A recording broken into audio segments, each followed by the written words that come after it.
ओम श्री परमात्मने नमः। सभी को मेरा सादर प्रणाम। भगवान श्री कृष्ण स्पष्ट कर रहे हैं कि मैं सब प्रकाशों का प्रकाश हूं। ज्योतिषामपि तज्ज्योति तमसः परम उच्यते। वे परमात्मा ही सब ज्योतियों की ज्योति है।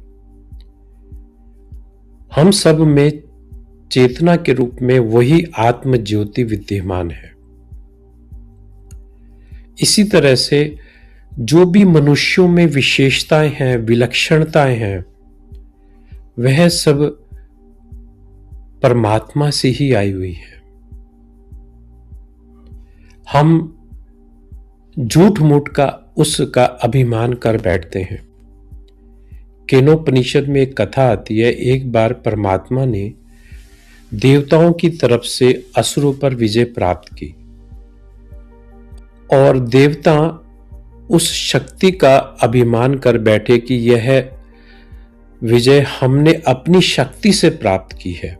उस झूठ मूठ के अभिमान को हटाने के लिए भगवान यक्ष का रूप धारण करके उनके सामने उपस्थित हुए। तो सब देवता लोग आश्चर्य में पड़ गए। तो सबसे पहले उन्होंने अग्निदेव को भेजा। तो उन्होंने पूछा, तो उन्होंने बताया कि मैं अग्निदेव हूं, मैं चाहूं तो इस पृथ्वी पर जो कुछ भी है उसको जलाकर भस्म कर सकता हूं। परमात्मा ने जो यक्ष का रूप धारण करके आए थे, सामने तिनका रख दिया कि इसको जलाकर दिखाओ। अग्निदेव ने अपनी पूरी शक्ति लगा दी। वो उस तिनके को जरा सा भी जला नहीं सके और वापस लौट गए। और देवा, उसके बाद आते हैं वायु देवता। अपना परिचय देते हैं कि मैं चाहूं तो इस पृथ्वी पर जो भी है सबको उड़ा सकता हूं। वही तिनका उनके सामने भी रख दिया, पर वह उस तिनके को हिला भी ना सके और वापस लौट गए। फिर इंद्र देवता आते हैं और इतने में ही परमात्मा उमा देवी का रूप धारण करते हैं। उनसे कहते हैं कि मैं इन सब का अभिमान दूर करने के लिए यहाँ आए थे। कुल मिलाकर बात यह हुई कि हम में जो बलवत्ता है, शक्ति है, विलक्षणता है, योग्यता है, जो भी हमारे अंदर विशेषताएं हैं, वह सब उस प्रभु से आई। ओम तत्सत। भगवान स्पष्ट करते हैं, वह परम ज्योति, वह परम धाम, ना उसको सूरज की रोशनी की जरूरत है, ना चंद्रमा की, ना आग की। फिर भी वहां पर अंधेरा नहीं है। और सबसे बड़ी बात भगवान कह रहे हैं यहां पर कि वहां एक बार जो पहुंच गया फिर लौटकर इस जन्म मरण के चक्कर में नहीं आता। न तद भासयते सूर्यो न शशांको न पावक यद गत्वा न निवर्तन्ते तद धाम परमम मम। उस परम ज्योति को, उस परम धाम को न सूर्य प्रकाशित कर सकता है, न चंद्रमा। वह धाम कोई भौगोलिक स्थान नहीं है, ज्योग्राफिकल टेरिटरी नहीं है। वह तो स्वयं प्रकाश ब्रह्म स्वरूप है। वहां का प्रकाश भगवान के स्वरूप का प्रकाश, इसलिए उनको कोई भी प्रकाश के स्रोत की आवश्यकता ही नहीं है, क्योंकि वे स्वयं उसी चैतन्य के प्रकाश से प्रकाशित हो रहे हैं।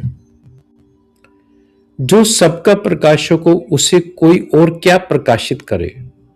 जैसे दीपक सूर्य को नहीं दिखा सकता।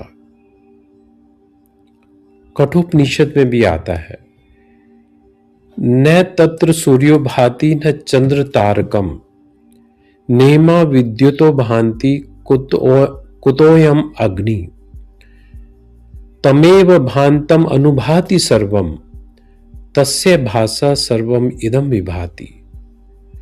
उसी के प्रकाश से सब कुछ प्रकाशित हो रहा है, वही सब नियंत्रित कर रहा है, वही सबका नियंता है। वह स्वयं सिद्ध प्रकाश, वह परम धाम हम सब में समान रूप से व्याप्त है। समूहम सर्वभूतेषु, स्वरूप से हम उसमें स्थित हैं, पर हम शरीर से तादात्म्य होने के कारण ही अनुभव नहीं हो पा रहा है। ऐसा हमें ज्ञानी जन सब लोग बताते रहते हैं, स्वामी जी भी बताते रहते हैं कि हमने अपने शरीर से तादात्म्य किया हुआ है, इसलिए वह अनुभव में नहीं आ रहा है। इसलिए उस धाम में जाना नहीं है, उसको जानना है। जिसने जान लिया, जिसने अनुभव कर लिया, उसके लिए लौटने का तो प्रश्न ही नहीं। जैसे एक बार हम जाग जाएं तो कोई उस स्वप्न में कैसे वापस जा सकता है? जब अंश अपने अंशी से एक हो गया तो वापस कौन? जैसे नदी समुद्र से मिलकर नदी बनकर नहीं लौटती, उसे वही वास्तविक स्थायी शांति मिलती है, परम शांति मिलती है। कुल मिलाकर वह धाम, वह परम ज्योति स्वयं प्रकाश है। किसी भारी रोशनी की उसको जरूरत नहीं है। वह तो सर्वव्यापक है, सर्वव्यापी है। इसलिए जब सर्वव्यापी है तो कहीं जाना नहीं है, जानना है, अनुभव करना है, और फिर वहां से लौटना नहीं होता, क्योंकि जीव भ्रम से एक रूप हो जाता है। हरि ओम तत्सत।